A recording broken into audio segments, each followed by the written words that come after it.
Revenir avec Georges Fenech sur les réquisitions très violentes à l'endroit de Nicolas Sarkozy, Georges.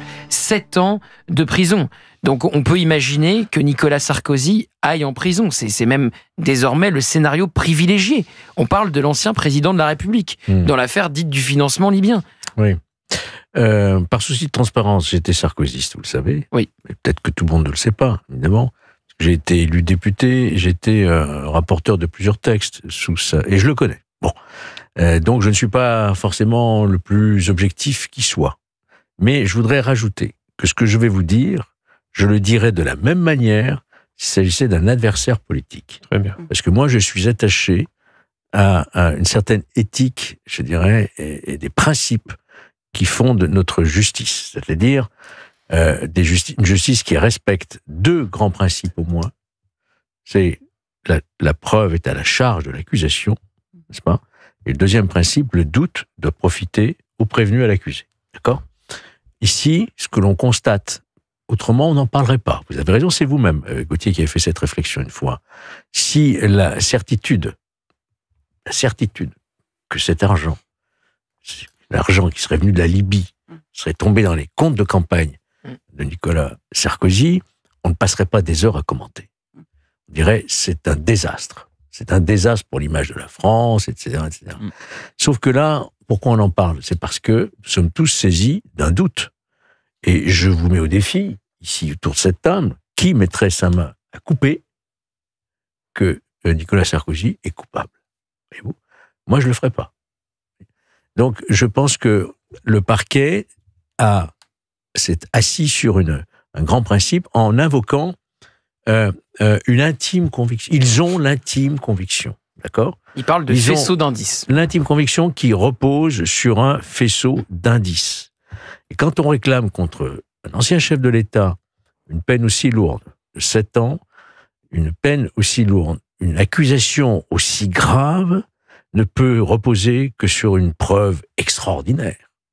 Et là, nous n'avons pas de preuve évidente, de preuve qui ne laisse aucun nombre de doutes sur cette question. On n'a pas l'argent. Ils n'ont pas trouvé. On n'a pas trouvé. Alors que l'argent s'est retrouvé dans la poche de Nicolas Sarkozy. Non, il y a des indices, d'ailleurs, c'est vrai qu'il y a eu des rencontres par certains de l'entourage qui étaient Brice Hortefeux et d'autres, avec Senoussi, notamment le beau-frère de Kadhafi, qui a versé de l'argent à Ziad Takieddine sur un compte. Oui, mais on ne sait pas si l'argent du compte de Ziad Takieddine a bénéficié à Nicolas Sarkozy. Il n'y a aucune preuve de cela. Et j'ajoute tout de suite pour Brice Hortefeux, il dit: j'ai été piégé dans cette rencontre parce qu'on le soupçonne d'avoir remis le numéro de compte sur lequel. Mais tout ça repose sur des constructions intellectuelles. Mais ça veut dire. Vous comprenez? Donc, à partir du moment où vous ne démontrez pas, vous ne pouvez pas rentrer en voie de condamnation. Après, la peine, c'est un deuxième sujet. Le doute ne bénéficierait plus à l'accusé. Le doute ne bénéficierait plus à l'accusé. Et ça, le doute, moi, je cite souvent l'adage romain, parce que c'est le droit romain, in dubio pro reo. Le doute doit profiter au prévenu, à l'accusé. Et ça veut dire, Georges, si je vous écoute bien, que le procureur aurait pu prendre soit l'acquittement total, soit ce qu'il a demandé là, mais carrément les 10 ans, parce que le maximum est 10 ans. C'est-à-dire que si effectivement il y a d'un côté un faisceau d'indices avec une intime conviction dont on estime que, c'est évidemment on n'a pas la preuve, mais l'intime conviction est là, donc on requiert le maximum à ce moment-là, les 10 ans. Soit le doute bénéficie à l'accusé, et auquel cas, on partirait sur... C'est la relaxe. C'est la relaxe. Ça, et donc, on aurait pu imaginer que ce soit ou l'un ou l'autre. Là, on a l'impression que c'est une mauvaise taille, vous voyez ce que je veux dire? Côte mal taillée. Voilà, côte mal taillée. Mais n'oubliez pas une chose, le procureur de la République, c'est le ministère public, il parle en notre nom à nous. Vous voyez? On lui a délégué ce pouvoir de requérir au nom de la société. La société, c'est nous. Donc, notre représentant vient de demander la mort civile, politique, d'un homme qui a été chef de l'État en notre nom. C'est pour ça que moi, j'estime aujourd'hui que j'ai le droit de parler. Bon, oui, vous on avez dit raison. qu'on ne critique pas la justice. Là, il ne s'agit pas de décision pour l'instant, il s'agit de réquisition. Reste à savoir comment le tribunal appréciera tout ça. Jules Torres, c'est évidemment un choc politique et judiciaire majeur. Et encore une fois, on n'a pas la trace de l'argent. Et le parquet, en demandant 7 ans de prison contre Nicolas Sarkozy, même si le parquet n'obtient pas 7, bon, si Nicolas Sarkozy n'est pas acquitté, il y a des risques de l'envoyer en prison. Il y a aussi un mandat de dépôt qui pourrait être prononcé contre l'ancien président de la République. Donc là, ça veut dire casse-prison avant même l'appel. Oui, il y a beaucoup de questions dans cette affaire qui se posent. Et le premier, eh bien, c'est le jugement des politiques.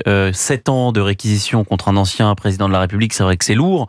On a souvent tendance à dire que le verdict est un petit peu moins dur que les réquisitions. C'est plus que lourd, hein, c'est historique, c'est sans précédent. Là, en France, parce que c'est pas inédit dans le monde. En France, un verdict moins dur que les réquisitions, ce serait 4 ou 5 ans, ce qui serait déjà un tremblement de terre. Moi, je suis pas aussi spécialiste que Georges sur le fond du sujet, mais on a quand même l'impression qu'il y a un acharnement judiciaire contre Nicolas Sarkozy. On lui a quand vous voulez lui retirer l'autorité parentale sur sa fille. Absolument. On lui a mis un bracelet électronique. C'est déjà très humiliant. Il y a de cela quelques semaines, quelques mois, alors qu'objectivement, le bracelet électronique, à la base, c'est pour surveiller les personnes qui pourraient quitter le pays, les personnes qui pourraient, je sais pas moi, aller voir un témoin pour le menacer. Je pense pas que ce soit le cas de Nicolas Sarkozy. Et puis Jules, on lui met un bracelet électronique après l'avoir écouté avec son avocat et l'avoir condamné sur une intention. Absolument. Donc là, une intention sur une autre affaire, l'affaire dite du financement libyen, un faisceau d'indices. Donc c'est vrai qu'on a un petit peu quand même le sentiment que la justice veut se payer Nicolas Sarkozy. C'est assumé par un certain nombre de magistrats. C'est assumé par un certain nombre de juges sous couvert d'anonymat. Voilà, donc c'est aussi la classe politique que les juges veulent se payer. Hein. Nicolas Sarkozy avait lancé une cabale. On discutera du verdict du procès de Marine Le Pen qui arrivera lundi aux alentours de 10h. Là aussi, on pourra avoir un séisme. D'ailleurs, je crois que la décision c'est de Nicolas Sarkozy et de Marine Le Pen, c'est le même jour. Donc on verra si eh bien il y a un changement radical dans cette affaire judiciaire. Jean, je voulais ajouter un mot avant Olivier. L'autre raison de ressentir un malaise, c'est que Nicolas Sarkozy a été vraiment ciblé par des magistrats, et notamment par le syndicat, vous le savez, de la magistrature, puisque vous vous souvenez qu'en 2013, on a découvert un mur des cons dans le local du syndicat, au ministère de la Justice, sur lequel figurait en bonne position Nicolas Sarkozy. Et vous vous souvenez sans doute aussi que ce syndicat s'était mêlé de la campagne présidentielle en appelant à voter contre Nicolas Sarkozy. Et quand Nicolas Sarkozy a été battu, ils ont fait un deuxième communiqué pour indiquer leur soulagement et leur satisfaction de voir partir un ennemi de la justice. Mais donc il y avait... On sait s'il y a des membres du syndicat de la magistrature qui sont en train de juger Nicolas Sarkozy. Je ne veux même pas le savoir. Voyez-vous, je ne veux même pas le savoir. Je dis simplement que la justice s'est décrédibilisée en s'attaquant politiquement au chef de l'État. Voyez-vous, c'est une attaque politique. Et un juge ne doit pas faire de politique. Bon. Hein. Voilà, c'est pour ça que je ressens un malaise à plusieurs niveaux. Quoi. On va avoir des auditeurs dans un instant sur Europe 1 qui vont réagir aux réquisitions contre Nicolas Sarkozy. Olivier, en quelques mois, Nicolas Sarkozy, on l'a jugé après l'avoir écouté avec son avocat. On l'a condamné sur une intention. On lui a mis un bracelet électronique. Aujourd'hui, on demande 7 ans de prison contre lui, 300 000 € d'amende et lui enlever l'autorité parentale sur sa fille. Est-ce que vous jugez qu'il y a une forme d'acharnement contre l'ancien président ? Tout en n'étant pas comme Georges un sarkozyste historique, on le sait. 5 procès en 5 ans. Sa dernière condamnation se fait sur l'écoute d'un avocat. On verra ce que dit le niveau européen. La Cour européenne des droits de l'homme. Exactement. Et aujourd'hui, des réquisitions que je juge affolantes, à partir d'un pacte de corruption, mais sans que preuve ait été donnée du financement direct de la campagne, on ne trouve pas cet argent. Et dans cette réquisition, les juges du parquet national financier reprochent à Nicolas Sarkozy une ambition politique. Oui. Alors, il est certain, Nicolas Sarkozy a eu une ambition politique. Il n'est pas le seul dans ce pays. Pour aller jusqu'à l'élection présidentielle et être élu président de la République, il faut avoir en effet une ambition politique hors norme. Tout le monde ne l'a pas. Et une énergie hors norme.